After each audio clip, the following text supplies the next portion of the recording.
How many times does it say, ask, ask, ask, and you will receive. Knock, the door will be opened. Seek, and you will find. Have you given up asking God for things? Do you know how to hear from him? So what does this look like? I'm glad you asked, because Mark gives us an illustration of what this looks like. And really it's Peter, right? Because Peter is the one behind the Gospel of Mark. Mark was likely his secretary. And so Peter includes this story, this healing of a man named Bartimaeus, to illustrate what does this look like for us. So let's read it together. Mark 10:46 to 52.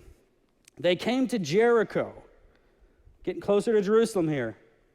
And as he was leaving Jericho with his disciples, a large crowd, Bartimaeus, the son of Timaeus, a blind beggar, was sitting by the road. And when he heard that it was Jesus of Nazareth, he began to cry out, "Jesus, Son of David, have mercy on me." And many warned him to keep quiet. But he was crying all the more, "Have mercy on me, Son of David." So here he is screaming out, being a nuisance, an annoyance. And people are like, just shut up. Jesus doesn't care about you. Jesus is not going to come over here. Would you just be quiet? He says, no, he keeps shouting all the more. Why? Because he believes. He believes, and he's not afraid to ask. So what does Jesus do? Jesus stopped. He said, call him. So they called the blind man and said to him, have courage, get up. He's calling for you. Listen to this. He threw off his coat, he jumped up, and he came to Jesus. He's so excited. It's like a little kid. And Jesus answered him. Listen, here's our question. What do you want me to do for you? What do you want me to do for you, Bartimaeus? Rabboni, the blind man said, I want to see. Jesus said to him, go, your faith has saved you. And immediately he could see, and he began to follow Jesus on the road. Now, I do think this is illustrative for us, but I want to be very clear. Jesus really healed a blind man. Jesus really heals people then, and I believe today. So this isn't just a spiritual thing, it is a physical thing. Why? Because Jesus not only meets our spiritual needs, he meets our physical needs, right? Sometimes we just got to ask. Let's not be super spiritual people. God says, come to me with the cup and I will fill it. He wants us to experience his goodness and his grace and his generosity. He asked Bartimaeus the exact same question he asked James and John. And so Bartimaeus asked for two things here.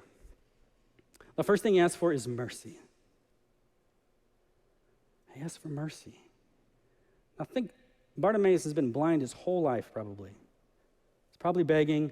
He's had a hard life, right? I mean, we can't imagine. Nobody in here is blind.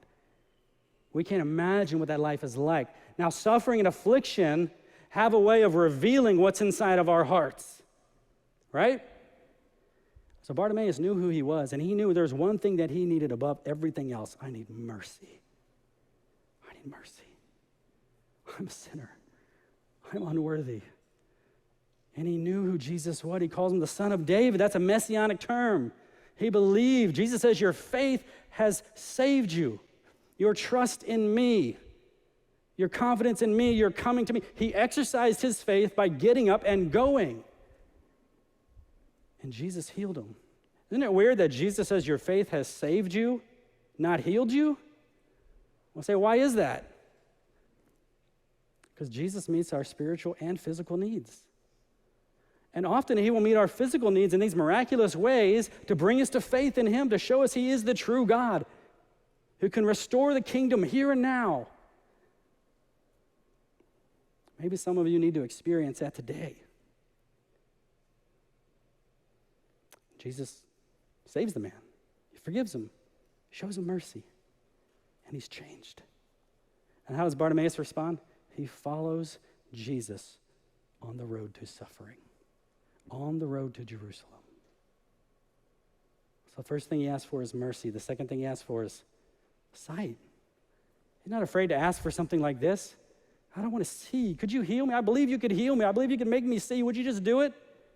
Such was his faith, his trust in God. Again, it's not something that he mustered up in himself. I think God had bestowed this on him, this kind of faith, so the glory of God would be revealed in Jesus, that he has the power to heal right then and there. And he's no less powerful today. I want to invite us to come today and to ask Jesus for things that we need. Because Jesus loves to meet our needs. In fact, in Matthew's account, he says he had compassion on Bartimaeus. Compassion for him. And he heals him. I want us to ask God for things. I think Jesus is asking us, hey, what do you want me to do for you? And we need to answer that. And some of us, we just need to hear what he's already said to us. And we need to follow it. Some of us, we need to have our expectations changed and our perspective shifted about what God is doing and how he intends to do this. Some of us need the mercy of God for the first time, the forgiveness of sins. Some of us need to be healed today. And so I want us to ask. Our job is to ask. Are you guys ready to ask God to do something today? Do you believe he's here? You believe he might save someone today? You believe he might heal someone today? I do. I think he might. So I want you to have the courage. Think about Bartimaeus. He made a fool of himself, crying out, Jesus. People are like, shut up, stop. Jesus, come and save me. He gets up like a little kid. He runs in front of everyone. Are you willing to be a fool for Christ? I am, hopefully. It takes courage, right? But our job is to ask. Our job is to take that step of faith.